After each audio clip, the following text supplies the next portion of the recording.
పశ్చిమాసియా యుద్ధం మరొక లెవెల్ కు చేరిందా? అణు కేంద్రాలను టార్గెట్ చేస్తున్నారా? ఇరాన్లోని 2 కీలక అణు కేంద్రాలపై ఇజ్రాయెల్ చేసిన దాడులు అపార నష్టం వాటిల్లింది. అరాక్లోని హెవీ వాటర్ రియాక్టర్ పై బాంబులు వేయడంతో అది పూర్తిగా ధ్వంసమైంది. ఈ విషయాన్ని అంతర్జాతీయ అణుశక్తి కేంద్రం IAEA కూడా ప్రకటించింది. ఈ దాడి తర్వాత ప్లాంట్లో ఉత్పత్తి నిలిచిపోయింది. ఆ సందర్భంగా అణుధార్మిక పదార్థాలున్నట్టుగా సమాచారం లేదని పేర్కొంది. ఈ నెల 27న ఈ ప్రాంతాలపై ఇజ్రాయెల్ దాడి చేసింది.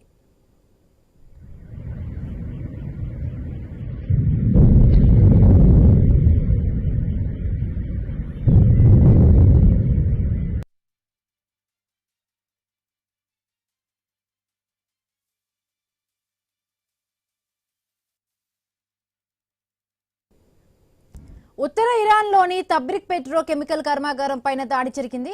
ఇక్కడ ఆయిల్, గ్యాస్, ప్లాస్టిక్ వంటి కెమికల్ ఉత్పత్తులను తయారు చేస్తున్నారు. ఈ దాడిలో ప్లాంట్ ధ్వంసమైంది. అయితే నిరంతర దాడులకు ప్రతీకారంగా తీవ్రంగా ఉంటుందని ఇరాన్ మరొకసారి గట్టిగా హెచ్చరించింది.